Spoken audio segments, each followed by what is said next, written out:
Friends మళ్ళీ పవన్ కళ్యాణ్ విడాకులు తీవ్ర టెన్షన్లో నాయకులు ఈ విషయాన్ని తెలుసుకునే ముందు వీడియో మీరు కంప్లీట్గా చూడండి. అప్పుడే మీకు కంప్లీట్ ఇన్ఫర్మేషన్ ఏంటో అర్థమవుతుంది. అదేవిధంగా చాలామంది వీడియో చూస్తున్నారు కానీ సబ్స్క్రైబ్ చేసుకోవడం మాత్రం మర్చిపోతున్నారు. దయచేసి సబ్స్క్రైబ్ చేసుకోండి. సబ్స్క్రైబ్ చేసుకోవడం వల్ల నేను చేసే ప్రతి ఒక్క అప్డేట్ మీరు ముందుగానే పొందగలుగుతారు. అదేవిధంగా చాలామంది లైక్ చేయడం మర్చిపోతున్నారు. దయచేసి లైక్ చేయండి. లైక్ చేయడం వల్ల ఇన్ఫర్మేషన్ అనేది మనం చాలామందికి రీచ్ చేయడం వల్ల అవుతాం. ఇంకా లేట్ చేయకుండా వీడియోలోకి వెళ్ళిపోతాం. ఫ్రెండ్స్, సినీ రంగంలో ఉండే సెలబ్రిటీలకు ప్రేమించడం ఎంత సాధారణమో పెళ్లి చేసుకోవడం, ఆ తర్వాత విడిపోవడం అనేది కూడా అంతే సాధారణమైన విషయం అవుతుంది.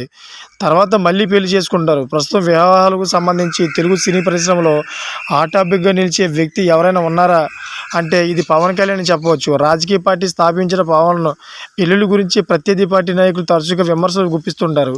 వ్యక్తిగత జీవితానికి సంబంధించి వ్యాఖ్యలు చేయడం సరికైనప్పటికీ ప్రస్తుత రాజకీయాల్లో సిద్ధాంతాలు లేవు. రెండు తెలుగు రాష్ట్రాల్లో పవన్ కళ్యాణ్ పెళ్లిళ్ళ గురించి విపరీతమైన చర్చ నడిచింది.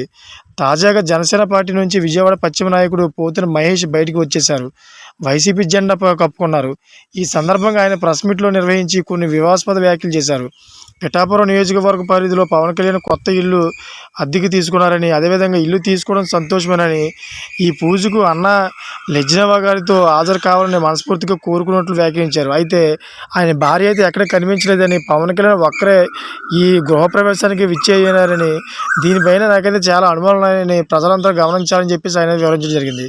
ఫ్రెండ్స్, చూశారు కదా, ఇటువంటి లేటెస్ట్ అప్డేట్స్ కోసం నా ఛానల్ సబ్స్క్రైబ్ చేసుకోండి, గంట బెల్ ఆన్లో పెట్టుకోండి. Thank for watching friends.